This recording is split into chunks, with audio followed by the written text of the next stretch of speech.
It looks like I'm live. Hi everyone, thanks for the good luck already. I've seen that a bit in chat and I really do appreciate it. And we are definitely going to be needing some very good luck for this game because guess what? It's an RPG. So there's going to be a lot of encounter luck coming up. So I guess without further ado, I will let this fanfare play out because it is a wonderful fanfare. And then we'll get started.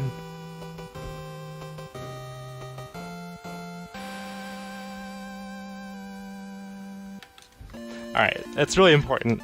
So, right off the bat, we start off as Morobo here. And our goal is to find some allies, because we can't save the world without allies. And to do that, it would help if we had a nice axe. And unfortunately, we did not get an encounter that will allow us to get enough gold for a better axe, so we're gonna have to grind out one more encounter here. So this game is translated to Armed Dragon Fantasy Villgust. I am not getting good encounter luck here. I need 100 gold. I don't think I have enough still. So I'm gonna get one more encounter. Typically, okay, so this is the encounter I would have liked to have to begin with. I could just go, but I'd rather just get the Iron Axe right away. Sorry, there's a lot of information to offload here right off the bat. This was never released stateside. There's a translation that was kind of widely released. It's the J2E version.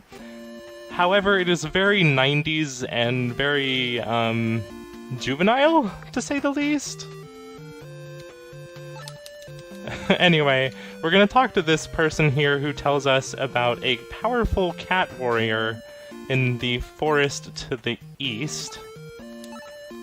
And we're going to stop by here, buy an axe. We're going to equip it with Morobo, and we are going to then drop our old axe. So before we head over to the forest to the east, we actually need to come over here and talk to Lucia. Sorry, this is Sylvie, not Lucia. Sylvie is concerned for Lucia, who's in the forest, so she's going to hop on and follow us to the forest and make sure Lucia is okay.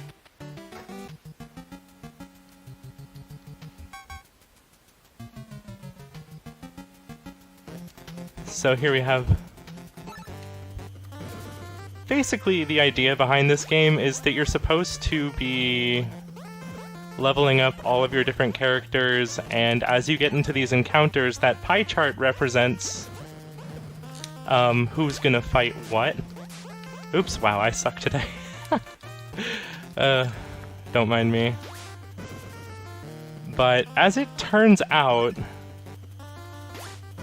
it's a lot better if you just let one character take all of the experience.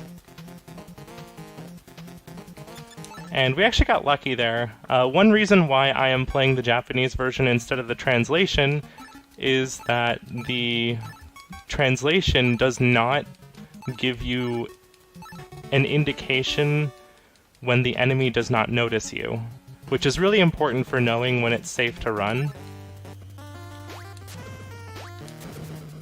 Anyway, the pie chart basically helps you determine... Alright, I need to actually kill this. Who's gonna fight what? So if you are playing this game normally, when you get into an encounter, you could use that to actually divvy up and put the correct fighters against the correct opponents. So here's a wizard that Lucia wasn't too happy to see, so we're gonna kick his butt. He's not too happy about us and just charging in on his lair. And unfortunately he's being a little bit of a meanie. His staff has a really rude hitbox, so I'm having to stay back just a tiny bit.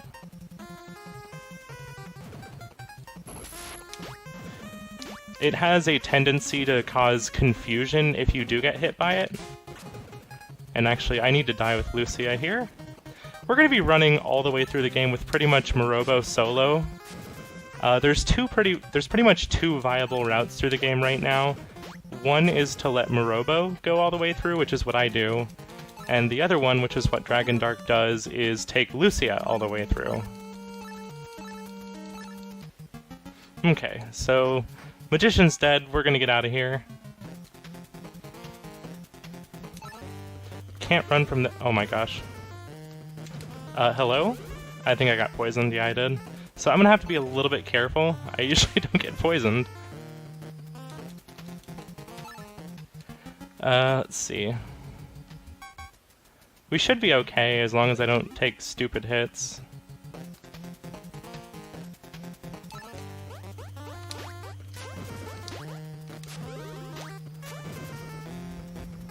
We'll be staying at an inn when we pass back through town. One reason why I have the estimate set at an hour and 40 minutes, despite my best time being an hour and 11 minutes, is that at any time after an encounter, there is a chance that the game could just hardlock entirely for seemingly no reason. So I will be stopping by every inn and saving at every town that I can, because hardlocks are not fun. Alright, so we're gonna go talk to the Elder again here, who's gonna tell us, hey, you remember that magician you just killed? His henchmen are actually reviving him in the tower to the northwest, so... well, great. We're gonna go, pay him a visit. I actually don't remember if staying at an inn takes off the poison, so I am actually gonna take a slight detour here. I think it should. No, it doesn't. Okay, so I'm actually going to buy one antidote here.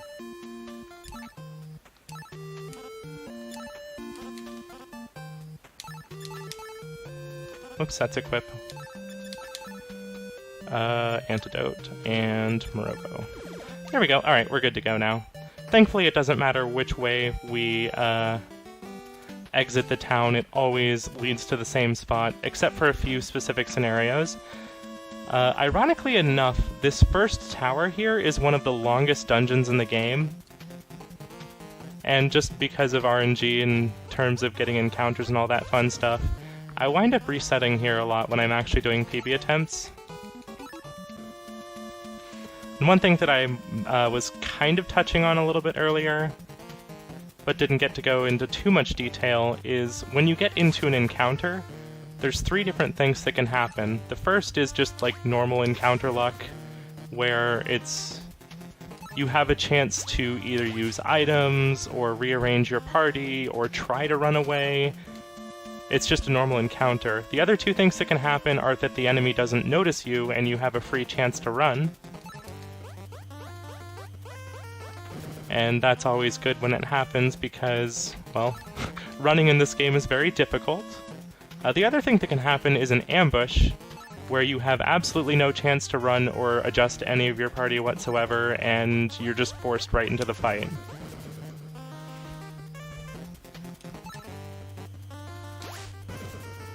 You'll also notice that I tend to be doing a lot of these jumping attacks. There's pretty much two ways you have to attack, normally, assuming you're not using magic. The first is just a normal, like, press B attack. The second is if you're holding down when you're in the air, it does kind of a plunge attack, and the plunge does like 1.5 times as much damage, I want to say. It is significantly more, and so that's why I usually go for it, because it allows us to hit the breakpoints for one-shotting enemies a lot faster. And we're getting a lot of encounters. This is pretty rough luck, but what are you gonna do? It's a marathon. This is why I have my estimate set so high. The nice thing about this, though, is that we do get quite a few levels off of runs like this where we have too many encounters. That longer message there meant that we actually had a free chance to run away. That one, however, was an ambush. Somehow this one slime snuck up on us, and we couldn't run away from it. Oh my gosh. We are really running into a lot of encounters. This is kind of rude even for Villgust.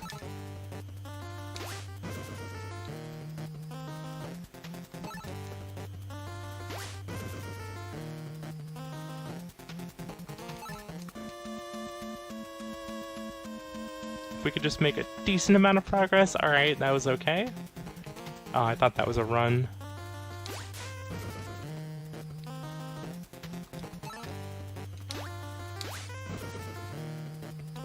So yeah, a lot of grinding out attempts on this game just come down to getting decent RNG on the encounters. Please let me round the corner at least. Thank you.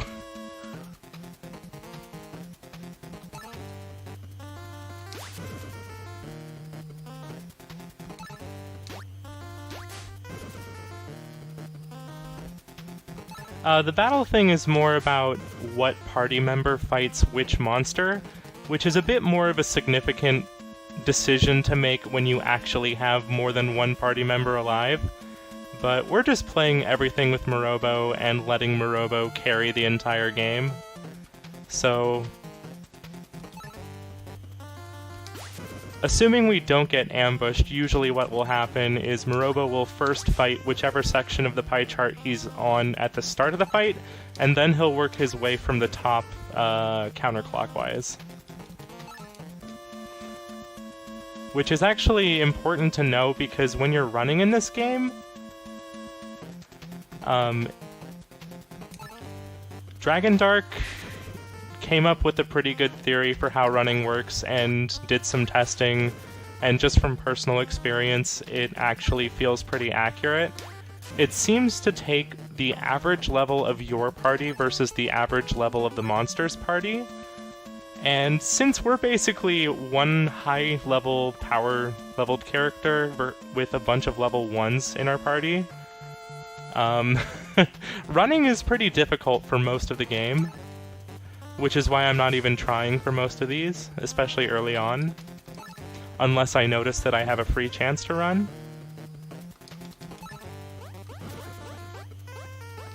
Later in the game, there are some specific mobs that I actually do have a pretty reasonable chance at running away from that I will do so. But early on, there's basically no chance unless the enemy doesn't notice me.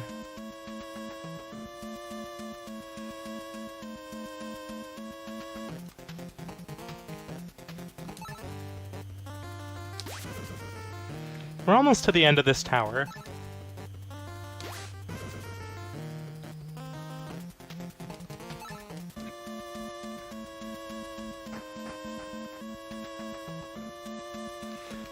Stop right here because there's going to be an NPC that we need to talk to that spawns right in front of us. Wizard isn't too happy to see us. These particular wizard enemies are very obnoxious because they can just stay invincible for a really long period of time. Thankfully, that one cooperated relatively quickly. Okay, that was actually a little bit dangerous. I didn't stun lock it the way I'd like to. One reason that Morobo is really good in this game is his plunge hitbox is insanely good. It reaches out in front of him, whereas Lucia's, while she's faster, her hitbox for that is only directly below her. Alright, so here's our next town, and our main point of interest here is this militia. We'll talk to this person here, and then we'll talk to the captain here, who tells us that they're about to go into the cave of monsters nearby, and we should join them, but they suggest we stock up first. So it is actually required that we go in here and talk to the merchant, so we might as well use this opportunity to stock up on some potions and a few antidotes. And since we're doing marathon save strats, we're gonna go over here and take a quick save. Because like I mentioned before, this game can just decide to hardlock after any encounter, and I'd rather not have to do that entire first tower again, so yeah.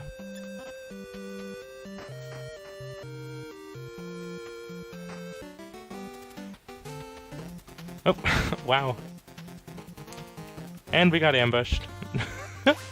Villgust is really being rude to me tonight, but I don't know why I would ever expect anything else.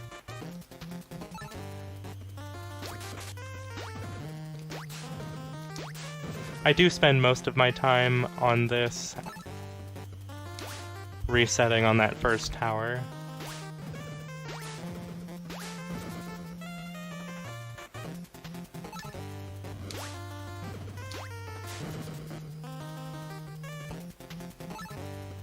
Unfortunately, nothing we can really run away from here either.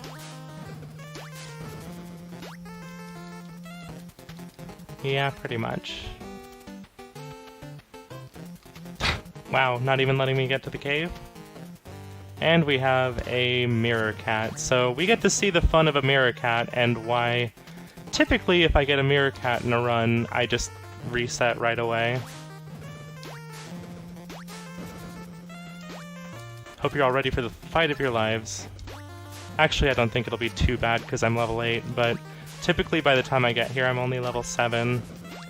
And that monster takes like 2 bars of damage per hit. It's pretty brutal. Okay, here we are. So here we can see all the army lined up.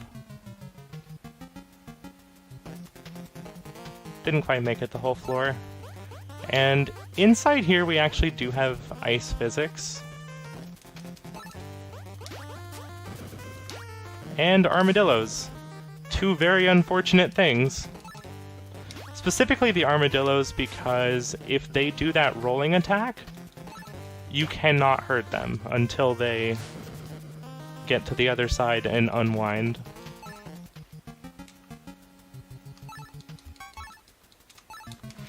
Alright, so here's our first forced bite. Thankfully, since we're above level 8, we can just do this, and literally just jump up and do a plunge attack straight down.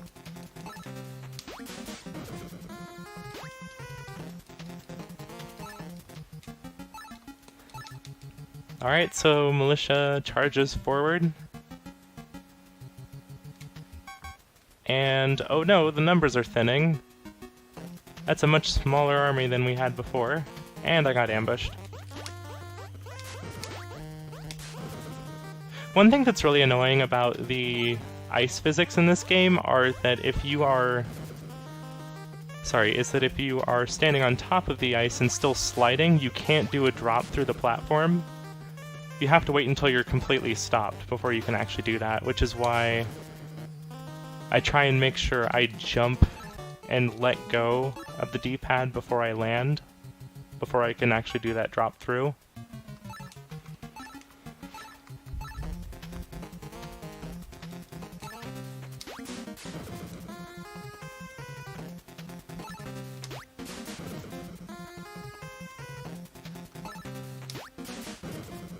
We have one more floor here before we recruit another party member, who we will then promptly have take a dirt nap. And, oh no! Oh, well, I didn't even get to finish my sentence there, and I got ambushed again. You could've let me run, game. You could've let me run. Needless to say, a run where I actually don't get any encounters on my way down is gonna save an incredible amount of time.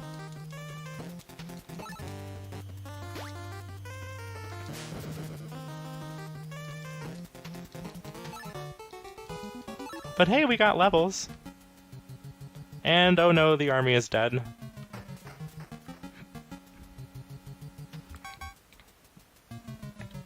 This floor is guaranteed no encounters because we pick up a party member here.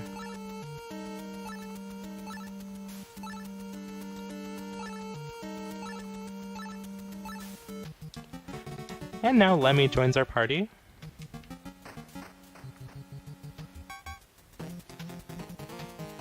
Here's the final floor. And that slime is being absolutely rude. Lemmy actually does pretty decent damage, but again, she's not Morobo, so we're just gonna let her take a nap. Here's the problem, they didn't send in Morobo. They could have just all hidden behind him and they would have been fine.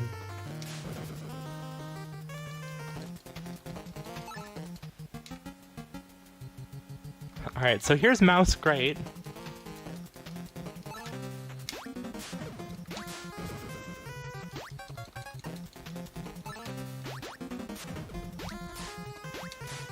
Very easy fight, but if you do get hit, it's very dangerous.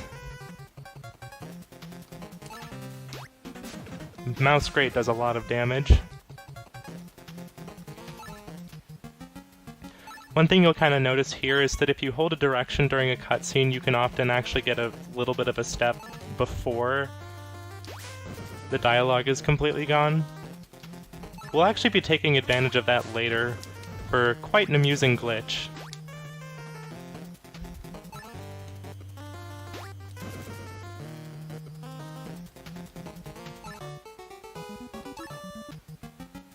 So, guess what? We actually get to go all the way back up out of the cavern that we just went all the way down. And you didn't see it, but Mouse Great dropped an orb for us. A very mysterious orb that we have no idea what it is. So we're gonna go back and show it to the mayor of the previous town and see what they have to say about it.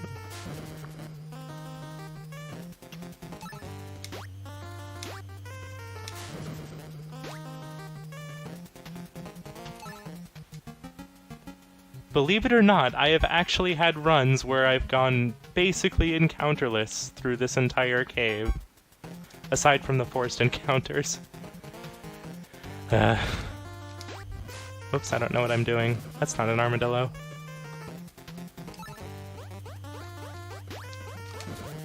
We got lucky and that armadillo didn't roll at us, so we could actually hurt it while it was charging.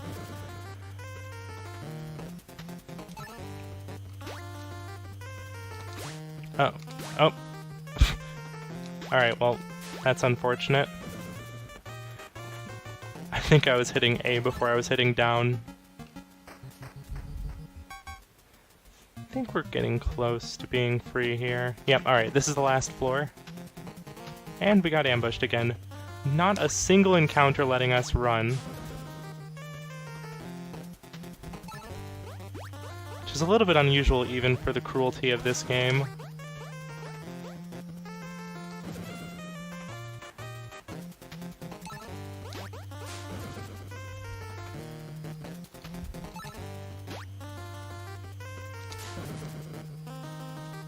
I could theoretically jump towards the armadillo right away, but that's kind of a gamble, because if it does roll, then my ability to actually get back over to the left... Oh, hey, we got to run! My ability to actually chase it back over to the left and actually get there in time just wouldn't be there. We're so close to being back in town, just let me go, game!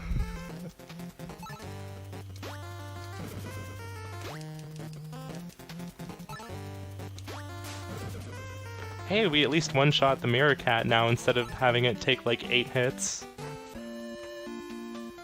Okay, so now that we're here,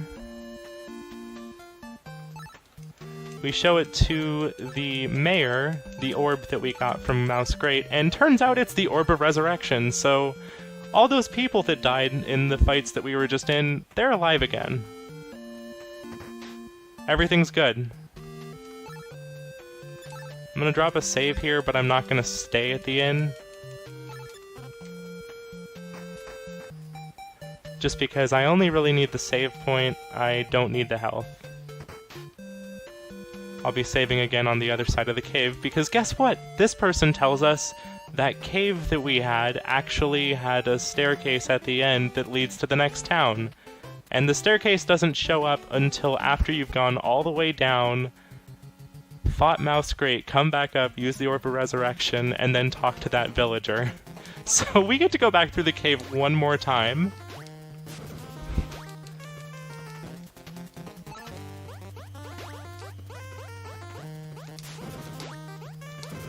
This game really does like making you backtrack quite a bit.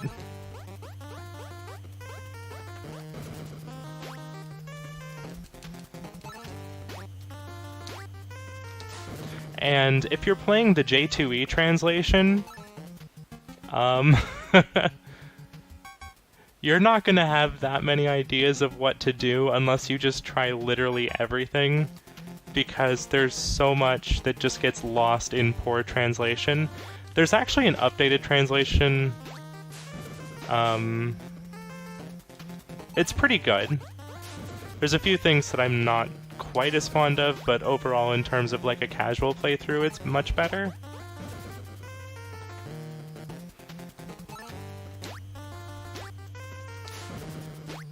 But as per typical speedrunner tradition, the text in that one is a lot longer. The J2E translation actually has a lot of good short text in terms of speedrunning. The one issue that I really have with it is that you can't really tell when you can run away from enemies. At least when I checked recently. I couldn't remember if you could because I've been running the Japanese version, and it didn't seem like you could. Because they duplicated some of their messages, basically.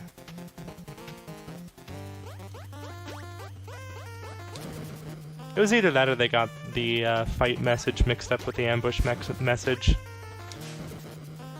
Either way, I figured I'd play the Japanese version for this, just because it's what I'm used to at this point.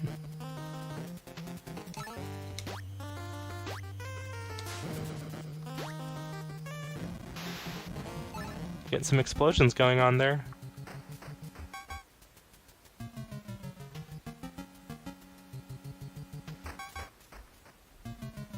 Oh. Come on, game.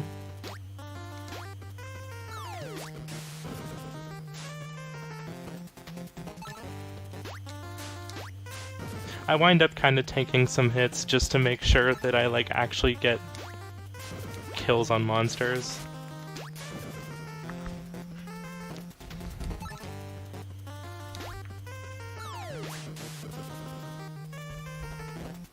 Especially in this run because we are actually staying at inns quite a bit. Alright, final staircase. We are free from that terrible cave. Alright, so in this town we basically talk to this person over here who tells us the precious jar has been stolen and it was likely Bostov who did it. And this person tells us Bostov lives in a fortress over to the west. And because Marathon, we're gonna drop a save here.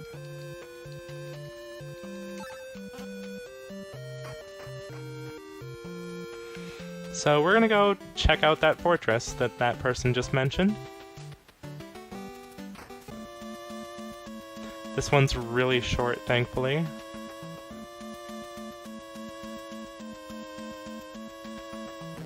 And that was an insane sprint there. Like, I usually don't get that lucky.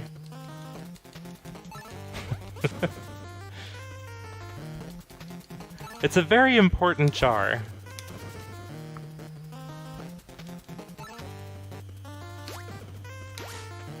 Yeah.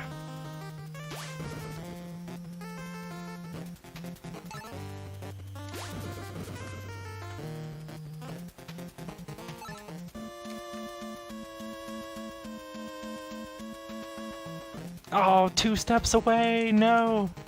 And I got ambushed.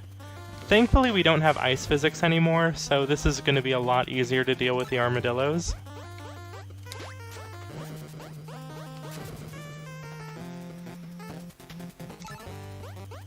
No! Get back here. Oops, wow. That was a little bit awkward. I didn't mean to land on that platform up there. Level 15 already, jeez. So there's a thing here with Bostov where he actually tells you to inspect these pots the first time you talk to him. So we're just gonna save some time here and just first check the jars over to the left and then talk to him. And it turns out, hey, those aren't the jars that we're looking for, so he's gonna join our party and help prove that he's innocent. Bostov is actually pretty strong, and he has a boomerang, which is really good. It's just that by the time we're here, we have so many levels on other characters theoretically, that, again, for a speedrun sense, he's not particularly useful, so we're just gonna let him die.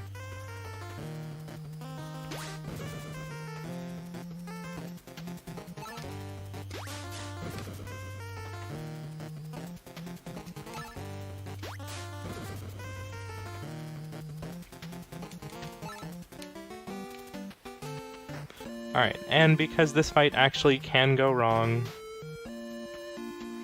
I know it seems like I'm doing this a lot, but the hard block that happens sometimes in this game is so instantaneous and unexpected that you just never know when it's gonna hit.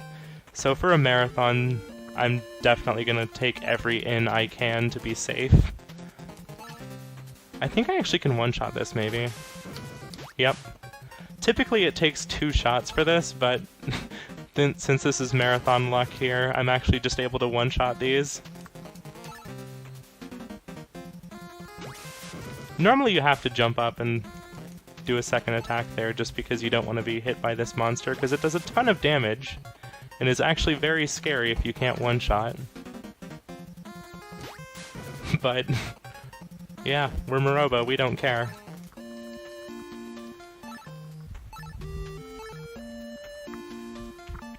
Pretty much. So it turns out that guy stole the jar, he's gonna go return it to the town and apologize.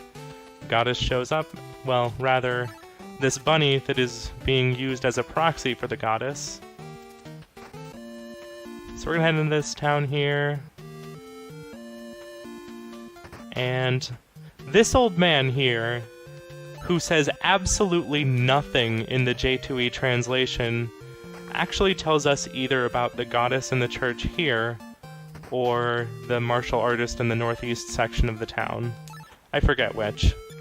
But he has significant things to tell us that just get completely neglected in the J2E translation, and yet he is an actual plot trigger. There you are, Morobo. So we're gonna equip some better gear. And while we're here, we're actually going to purchase 1, 2, 3, 4, and 5 flash doors. These flash doors allow us to teleport back out of dungeons, much like the escape rope in Pokemon. So we're going to head up here, talk to the goddess, and she's going to tell us about the bunny that's been following us around that's actually just the way she's been speaking to us because she can't reach us normally with her powers. And she's going to tell us also about a demon tower to the northwest that we need to go defeat and ask the king for more details. So now we get to go climb up to the top of the castle and talk to the king.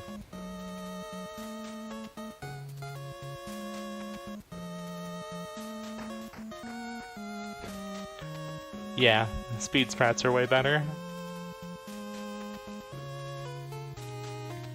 So we talk to the king, and he basically says, yeah, there's a demon tower to the northwest, can you go destroy it? Thanks, king! But, again, you actually do have to talk to him to be able to proceed.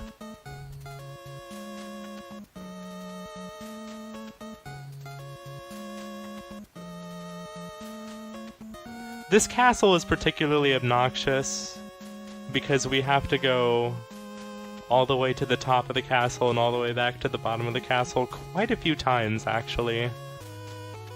At least the music is good. So on our way out here, we're just going to make a quick stop by the upgrade place and give Morobo a few weapons here. Or weapon upgrades, rather. Power it up a little bit. Honestly, we probably don't even need to at this point, just because, like, with these marathon strats, we're already pretty heavily over-leveled, but why not? And you know what I say about the ends, we are going to be taking every single one.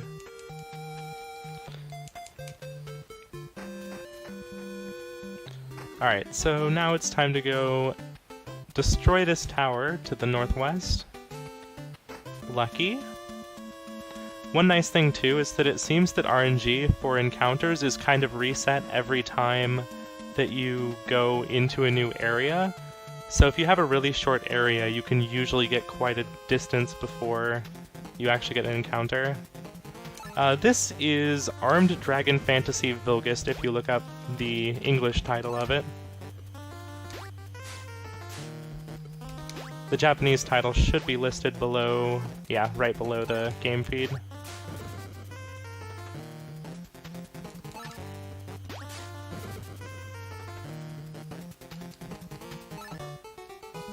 Level 16 already, wow.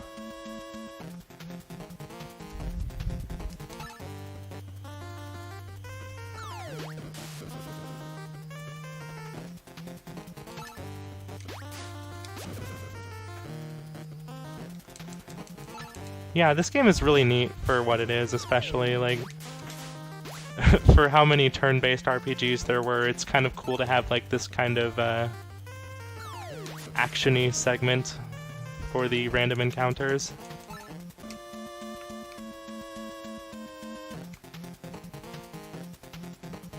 Ambushed, unfortunately. I was hoping we would have a chance to run there, but no luck.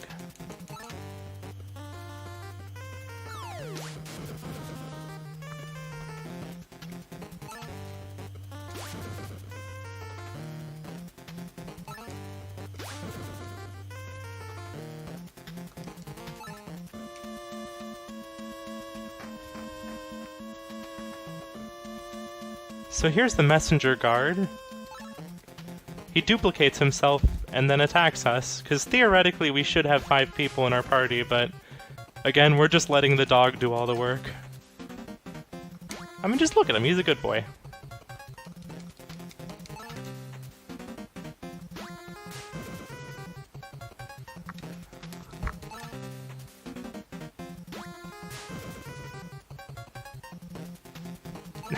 Yeah, so normally we would have, like, 5 different characters doing this fight, but not so much anymore. So if we hold down here, you notice we took a kind of a little bit of a step there. We go through this dialogue here, and my hands are off the controller right now. A little bit of a glitch there. It's kind of silly, but it actually guarantees that we don't get any encounters until we enter a town. So that's why we do that. And yeah, RDDP, I could definitely see that. Right, so this part is just kind of ridiculous on the backtracking because we have to go up to the king, then back down to the goddess, and then back up to the king. One thing that was in the dialogue with the messenger guard that we just defeated, he failed to protect the tower, so he sacrificed his life to send the tower to the realm of the gods. And that tower is specifically something that needs to be destroyed. So that is a very bad thing that he sent it off to the realm of the gods. So we're going back to the king saying, sorry, we couldn't destroy it. He says, go talk to the goddess. So we're gonna go all the way back down to the first floor.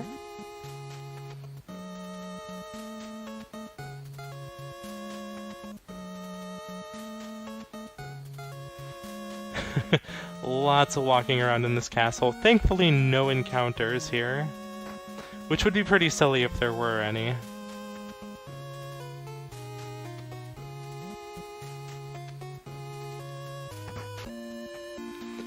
The goddess basically tells us that we need to go journey to the realm of the gods.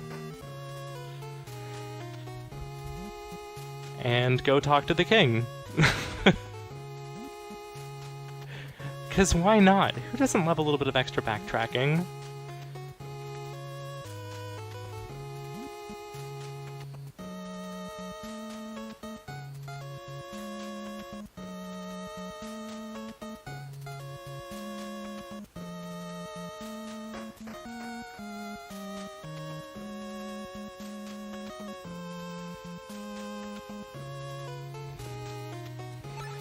And the king says, okay, go find it.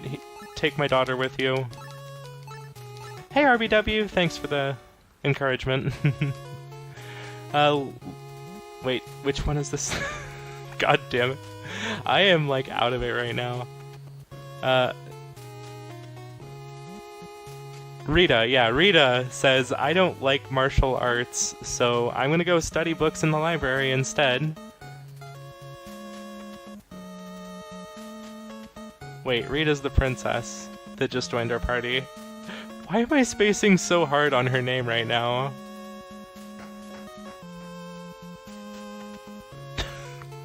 Well, basically the mage doesn't much care for martial arts, so she's staying behind for now. So we're gonna go train in some martial arts here.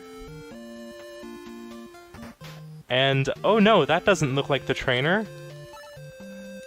That looks an awful lot like the messenger guard we just fought.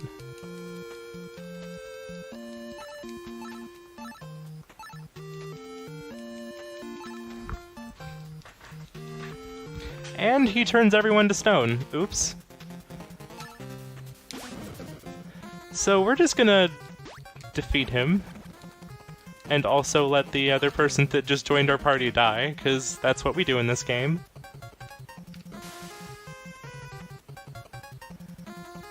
If you're playing the J2E version, the translation there just... the messenger acts before the fight. The last dialogue that he has is just, suck it. That is the last thing that he says before the fight.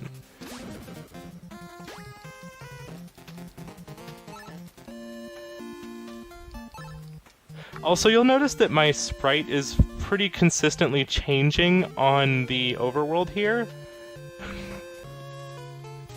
That's because as I'm doing these fights, the leader of the party is being changed around because the only person alive is the one that's, like, getting shifted around to do all the work.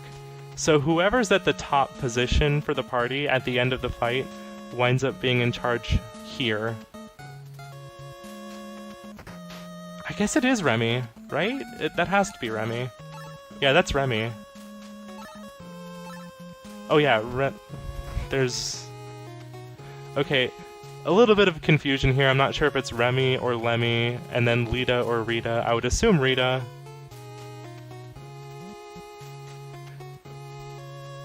But Bostov has a crush on Remy there, so he's not too happy to see her petrified, and we're just gonna go do everything we can to turn her back to normal. And unfortunately, we can't actually stop anywhere here to take advantage of any shops or anything, so... If we want to do anything, we actually have to go all the way up here, and we got an encounter.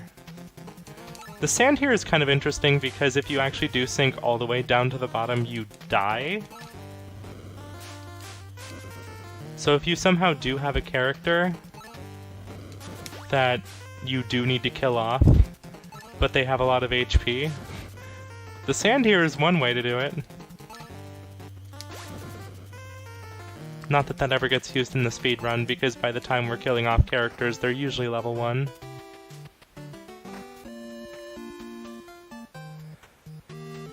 So if we talk to the elder in here, she tells us that there's a stone flower in the pyramids to the northwest, and the goddess will help us use it.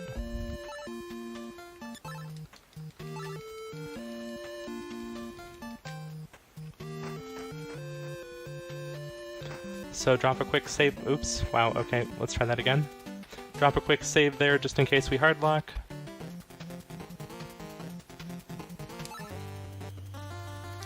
None of the desert encounters are particularly difficult. Honestly, this game doesn't really scale up too hard in terms of the encounters that you get. A lot of the encounters that you wind up facing late game are pretty much the same encounters you've been fighting all game, and I think I just got poisoned.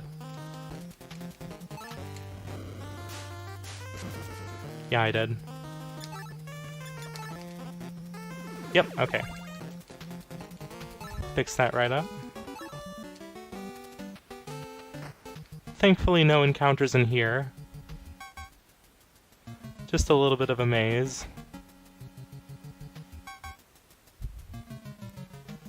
The only chest we care about is right here.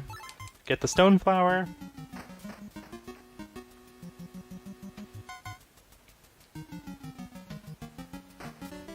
And then it's faster to exit up the top of the screen there.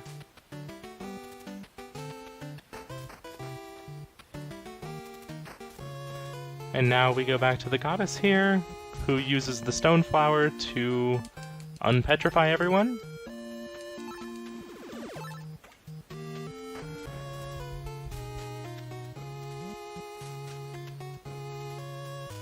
And now we gotta go back up and check on Remy, make sure she's okay.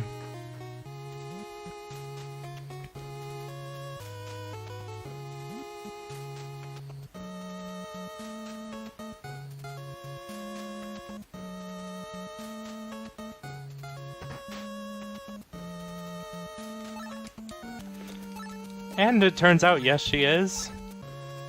Sylvie here decides, though, that she wants to go check on the people of her home village, so she leaves the party, which, if you're playing this casually, is probably a good thing. She never gets any equipment upgrades. The only thing she really has going for her is healing magic, but magic isn't particularly strong in this game, and it's incredibly limited, so it's kind of nice to have her swap out for Remy here, if you're playing casually and actually keeping everybody alive.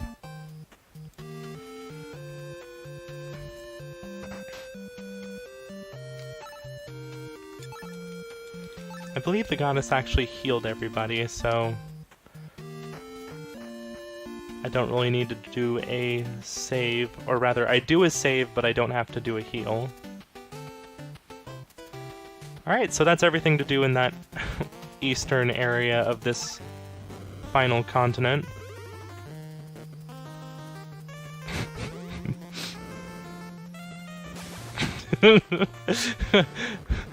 We do actually need to kill everyone off again. So I guess we actually do get to take advantage of the sand here.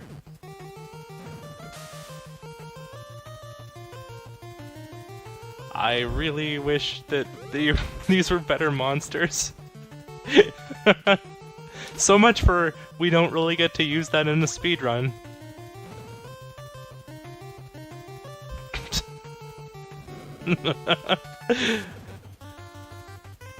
Particularly the speedrun of this game is kind of messed up, so now we just go in with Morobo and just kind of one-shot everything.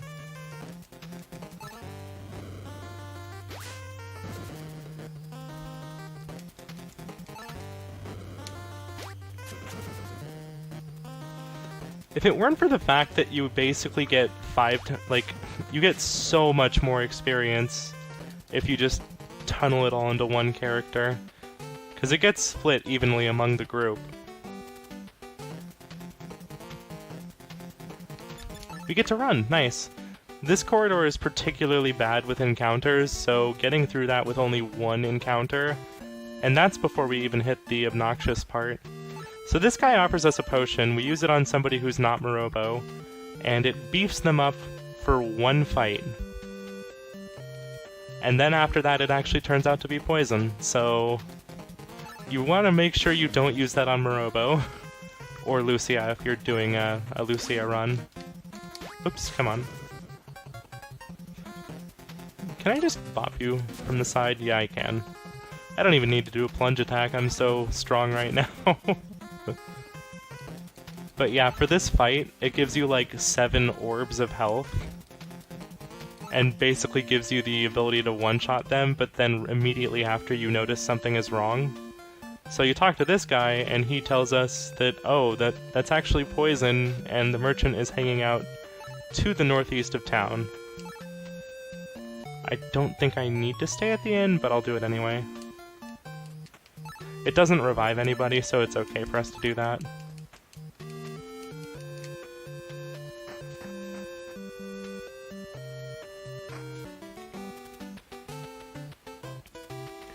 So we loop around the mountains a little bit here.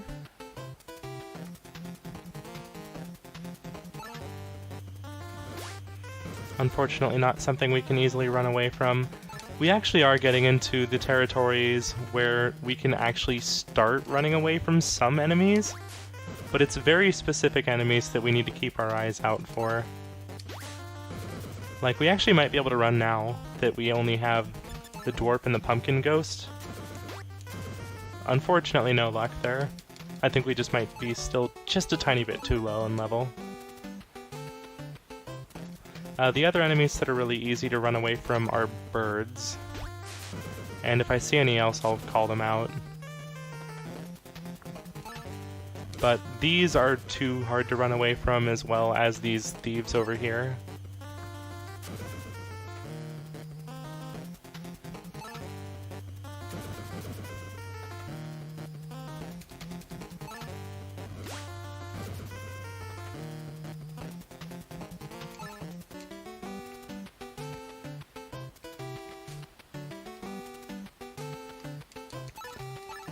We're gonna bully this merchant real quick.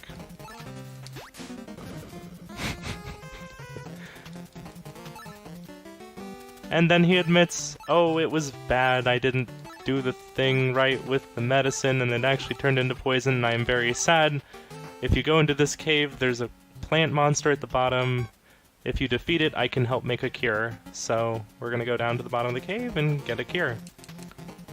Aw, I got ambushed. Jellyfish are one of the worst enemies in this game. Worst enemies in this game, rather. Because not only are they extremely high level in terms of trying to run away from them, but they have a tendency to poison.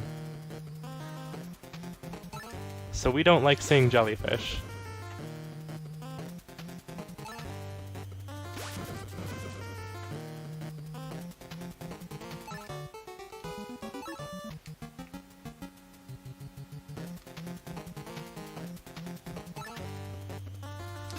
This basilisk is also very difficult to run away from. Oh my god.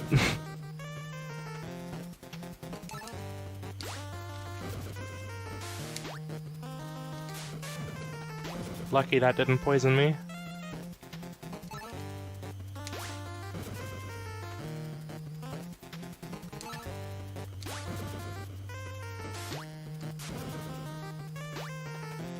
Unfortunately, no release outside of Japan, but there are some translations of it.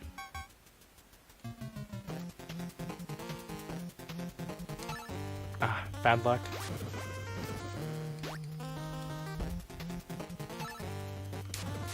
And unfortunately, the one thing that we actually can run away from is at the top of the pie chart, so unless we reorder ourselves a lot, which wouldn't be worth the time,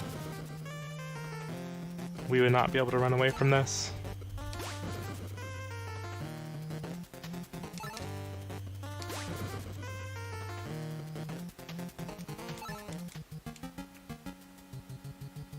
The translations do work. The main thing is that the good translation is a lot of extra text by comparison, and the bad translation is, well, kind of juvenile.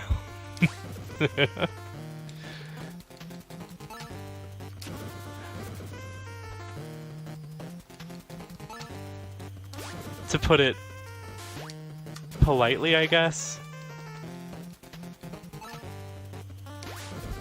For example, on the J2E translation, after every fight it says your character kicked some ass.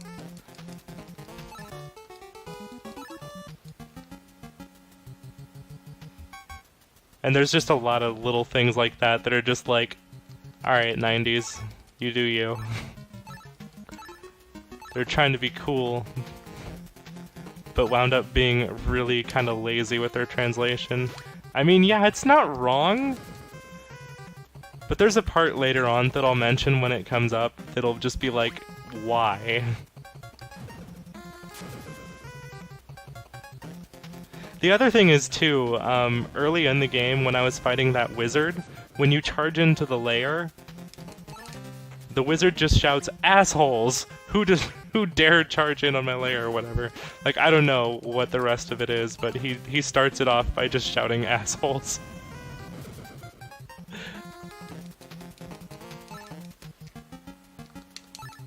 So thankfully we didn't get dinged up by that plant. It actually does hurt a lot if we get hit by the body of that. We now have the potion that we need, so we're gonna use a flash door and get out.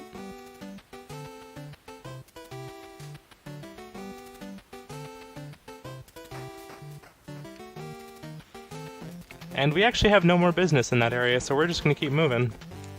Lots of jellyfish, not anything I'm particularly happy to see here.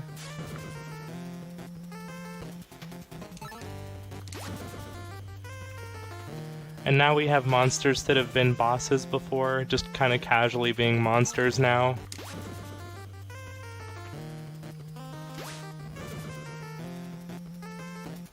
But we kind of one-shot them anyway, so... Shrug.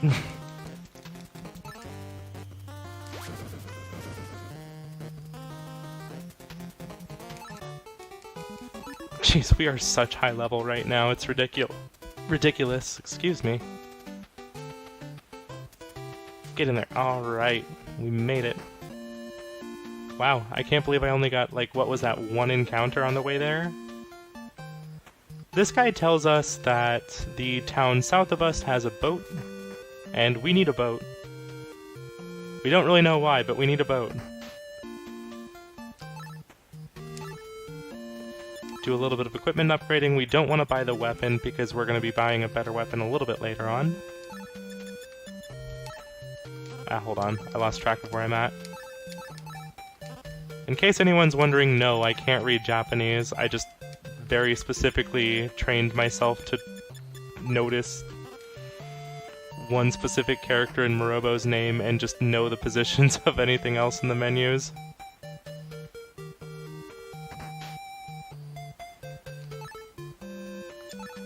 Drop a save here, I should be fine on HP. Yeah, pretty much, Saber. Like, all we know is we need a boat. Got lucky there, able to run. We are approaching the final stretch of the game. Depending on if we get hard locks or not, I could easily see this being like a 120 or something. But like I mentioned before, we could easily just hard lock and have to go back to our last save point.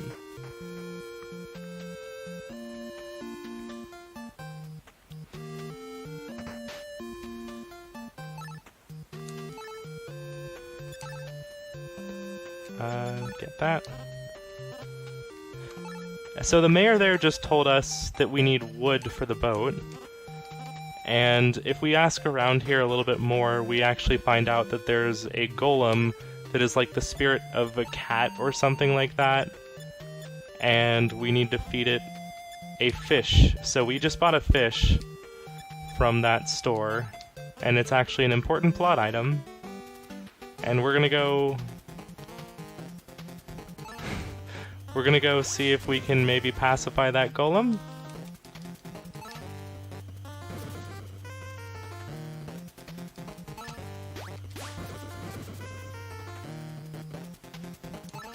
Oh, I could have ran, actually.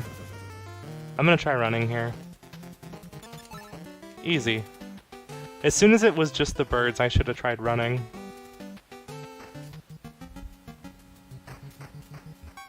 So here's the golem. It's not too happy to see us.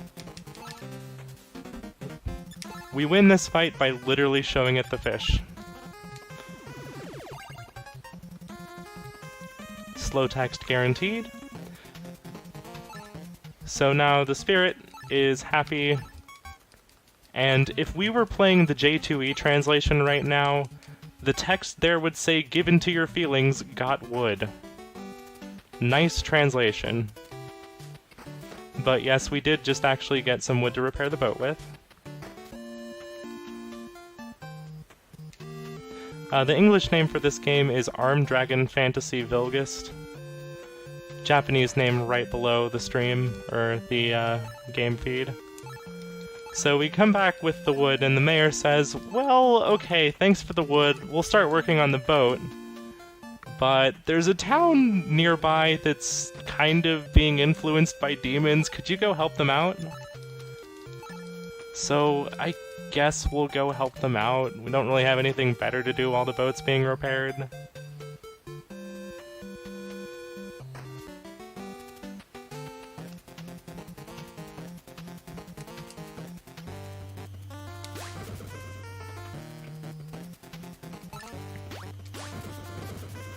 don't think we can run away from this at all. Actually, wait. No, we should be able to. What am I doing? Bad luck with the pumpkin ghost, I think. The pumpkin ghost is surprisingly difficult to run away from, even though the dwarf that usually comes with it is really easy. So it usually helps if there's more birds to go along with it to bring their average level down.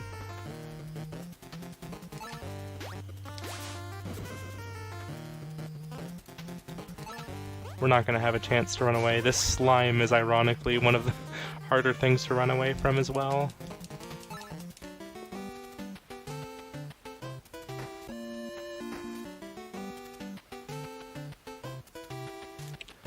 Take a quick stop in that village back there to reset our... Oh my god! Oh my god, really? Oh, I hate this encounter. This is cursed. This is absolutely cursed.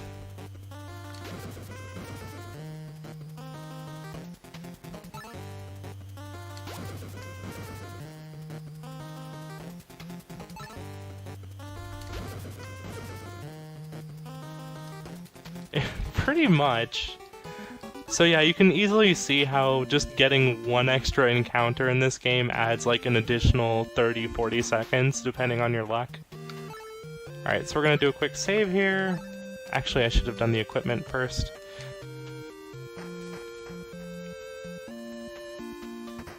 That's fine. And we're gonna get the rest of Morobo's equipment here.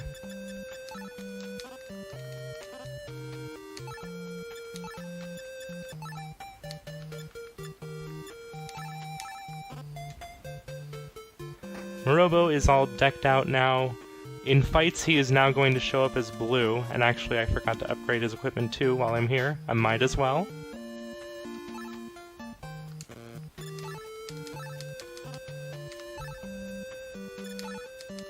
At this point he probably doesn't need it, especially since I'm so overleveled, but...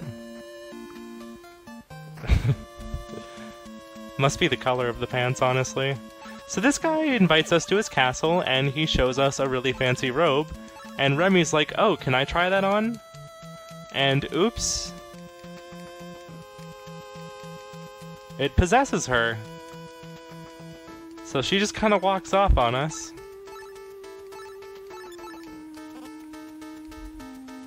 So, well, we just lost our friends, so we should probably maybe go say hello and save her, maybe?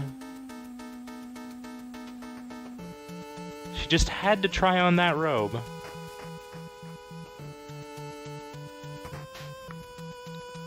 We go in here.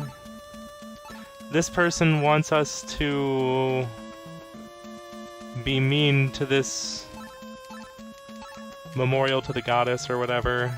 Monument to the goddess, rather, not memorial. And here's our friend Hash, who is like, Morobo, what are you doing here? I really don't want to fight you, can you just get out of here?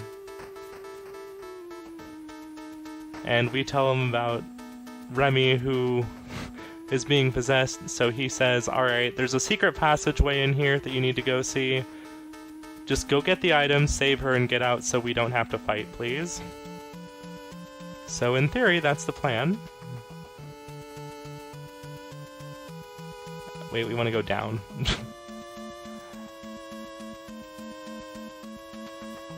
There it is, okay. Gee, this item is sure in a suspicious dead end here. Oh no, it was an ambush! Whoops. I actually didn't mean to go into a menu there. You really shouldn't be able to, but there's a slight section where you can actually hit menu inputs. So this fight we get ambushed. Our trick here is we need to die with the first two characters. And then with Bostov specifically, he's the only character that can use the final item here to pacify Remy. So if Bostov dies, that's game over, pretty much. And we can see Morobo's blue now. So now we can let Bostov die.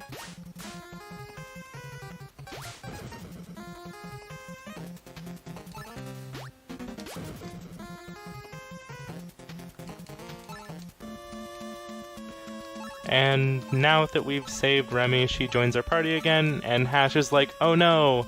I'm sorry, I didn't mean to fight you, I just wanted the money."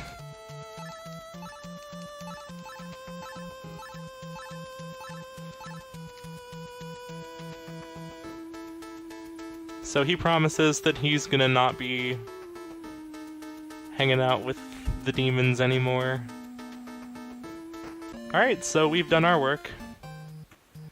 And just because I really don't trust anything, I'm just gonna go drop another save here. Might seem excessive, but I swear, this hard block that sometimes happens is just so out of nowhere.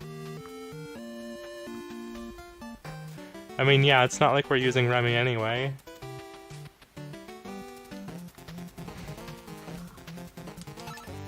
It's kind of funny, too, because right at the beginning of the game, the goddess literally tells Morobo, "Hey, you need to go find some allies."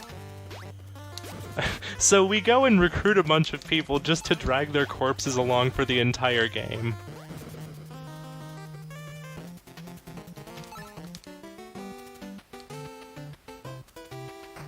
Do a quick stop in here, see if we can maybe get favorable RNG on the walkover. The answer is no. And as you can see, you actually do get different play areas here.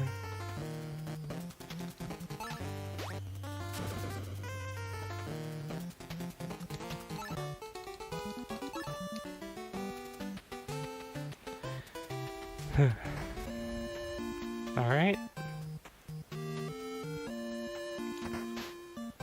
Check back in with the mayor here, and he confirms that, oh yeah, boat's good to go.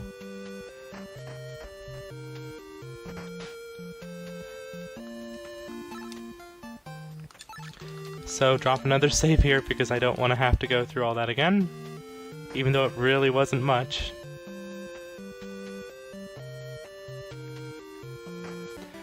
And we're gonna take this boat for about, like, less than 3 seconds, and oops!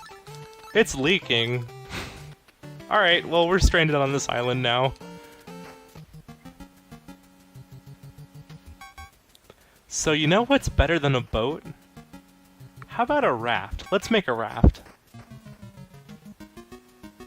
There is a plank, a stick, and a cloth in this cave that we need to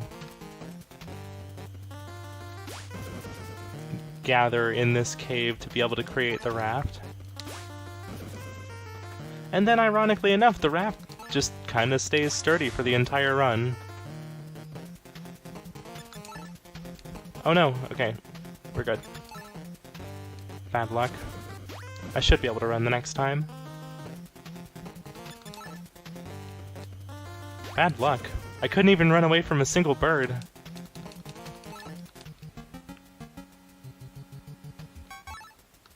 Alright, so we got that, and now we can use our flash door to get back out.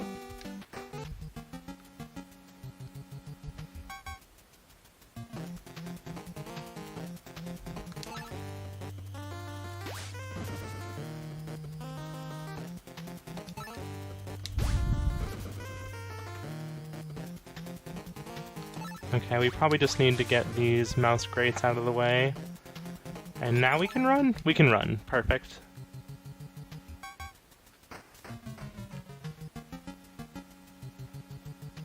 One of the biggest time saves was realizing that we shouldn't be trying to run from every single battle, and just kind of learning what we actually can run away from.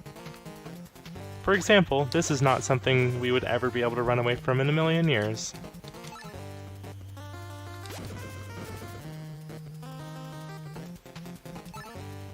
No need to waste the extra time menuing.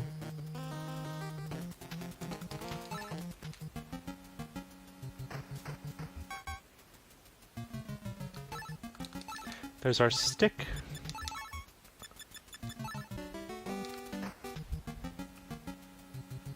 Now we just need the cloth.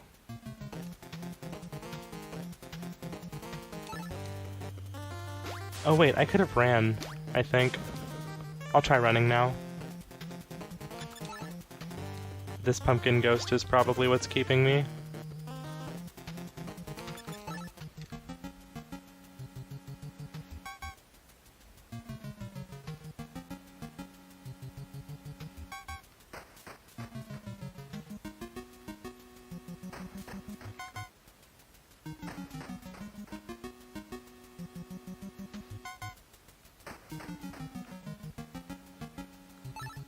There's our cloth.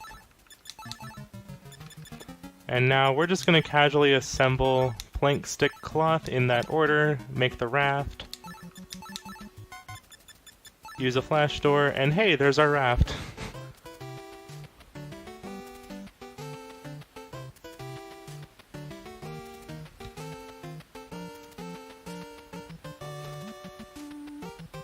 So now we're going to say hello to these pirates up here.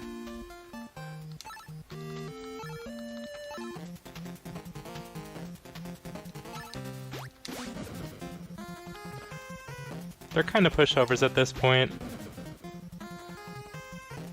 No kidding, Gator. I mean, honestly, same. Unfortunately, I don't think we have that option. So these pirates actually have been entrusted with a specific staff that they're about to give us. And they were told, if anybody ever defeats you, give them this staff. And it turns out it is the Staff of Currents, so we're going to use that real quick here to basically stop the water flow in the ocean. So there's actually some sections of water here that really bump you around a lot, and using the Staff of Currents makes it so that you can actually get through those sections. Never mind the implications that that has. Potentially world-ending.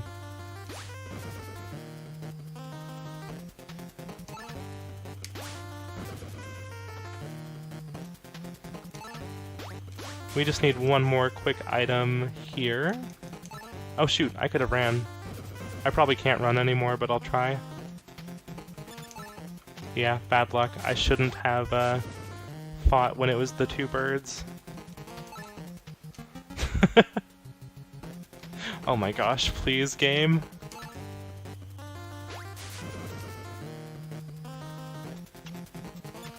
No, wait, I can't run. After I kill this one, I should be able to run.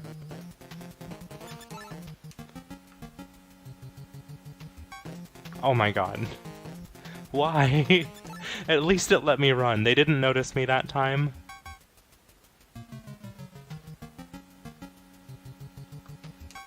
So this item that we just picked up here lets us clone the appearance of one character onto the rest of our party, which for some reason is necessary for this. We need to make everyone in our party look like Lucia. And Lucia is the one that looks like that. The J2E translation calls it the UI pretty. And I guess, like, the whole point of that is Lucia is supposed to be the prettiest one in the party, so if everyone's really pretty, they can enter the realm of the gods.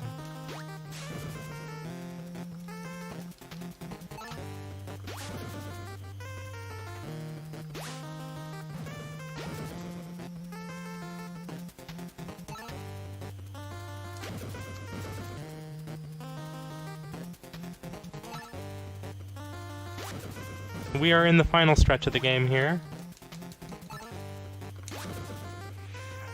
We just have a bunch of caves to get through, and then the final tower.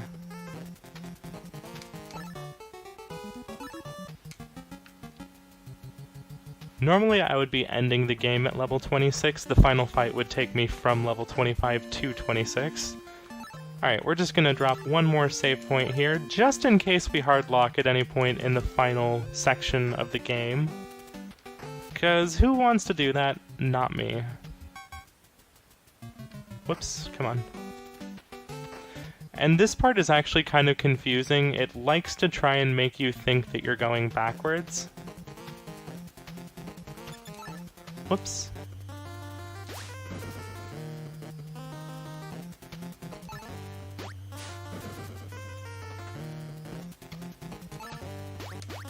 I should be able to run now.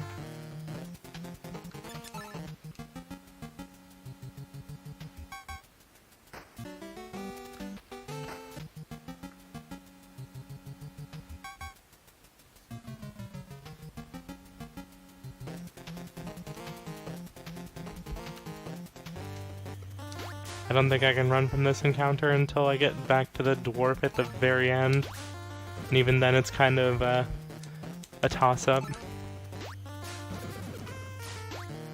I don't really need levels anymore either, so it's like I'm gonna try to run, but don't expect it to work.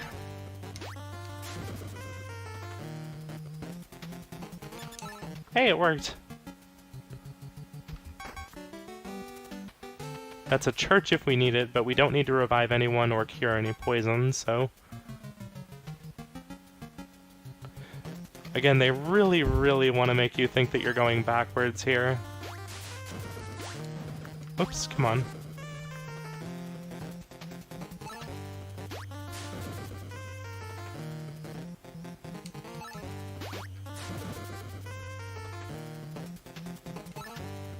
Oh, I could have ran. Playing it smart.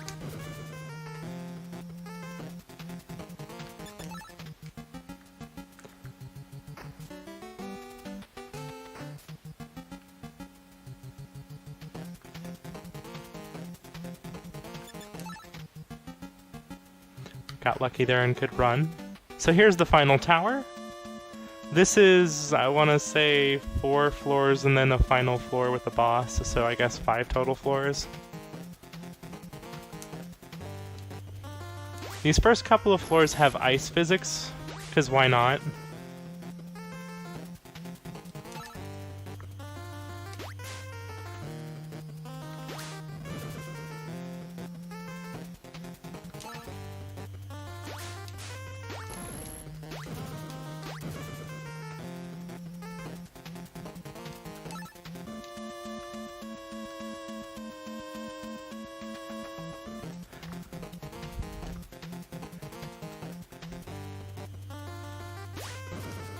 Story-wise, oh wow, I can't speak today. Story-wise, this tower has some evil magic in it. Oh, I could have ran. What am I doing? I am missing so many opportunities. And because I missed that opportunity, I think that actually costed me that. Oh well.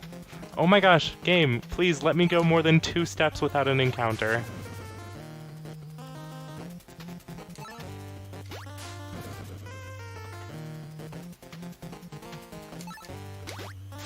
Alright, I am running. Bad luck. Extremely bad luck, actually. I should be able to run from birds pretty consistently. Wow, I couldn't even run away from one bird. Oof.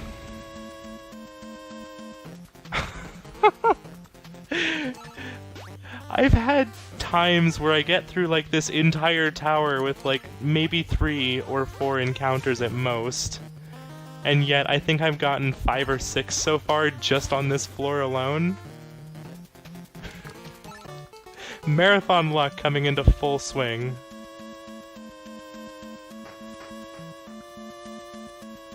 This floor also has ice physics, because why not? Oh my god, the last step before... Oh no! The jellyfish! I just want to go to bed! I just want to get some sleep. These jellyfish.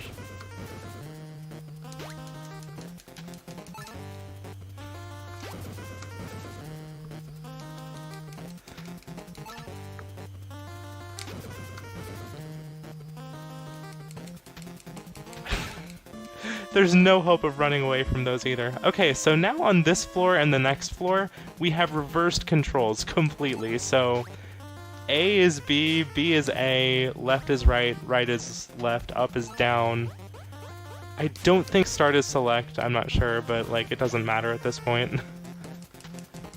Main thing is we have to hold left and hit up if we want to do a plunge attack.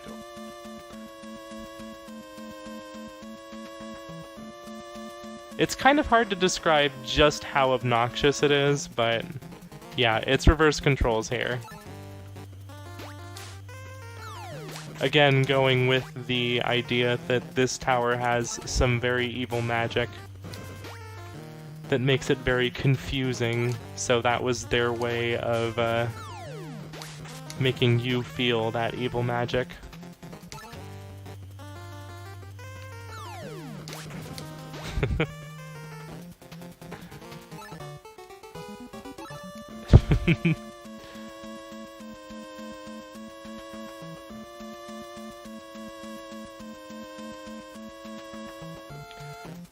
This is the last floor before the final boss, though.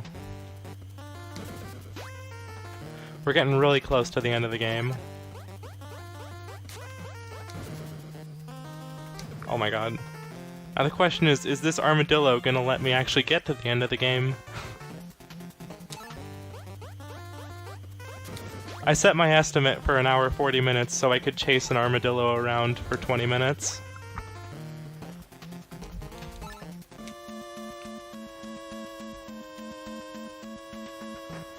Final floor here. We can get encounters here, but thankfully no gimmicks, no ice physics, no reverse controls. Here's the goddess. She heals our entire party, unfortunately. So you know what that means, we gotta kill everyone off again. And here's the final boss, right here. It's not too difficult, especially because we have Morobo on our side. The song here is actually really good, but we don't get to hear much of it because by the time we start fighting it, it starts only playing the start of it. So yeah, we just walk up to it and hit it 3 times to kill it with Morobo.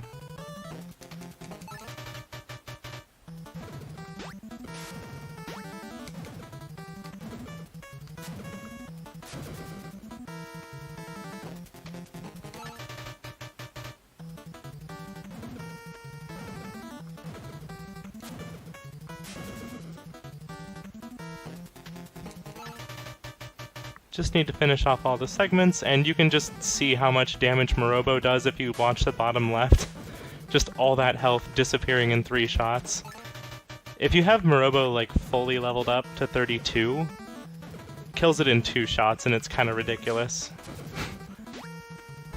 Is that it? I think it is, yeah. And that's time. I said that's time! Get... There we go. Thankfully, RNG let me pass. Whew. No hard locks today.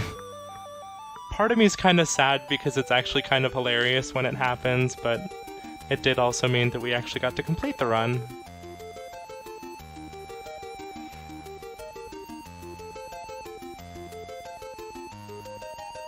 Thanks for the GGs. And because I don't want to drag out the credits too far here, by the end of the credits here you actually return to your human form, which I think is the worst ending possible. Like, come on, let Morobo stay a dog. Anyway, with that being said, I think it's safe to switch over to Toad. Or rather, go to the transition screen, then to Toad. I'm gonna go to sleep. Thanks for having me, y'all.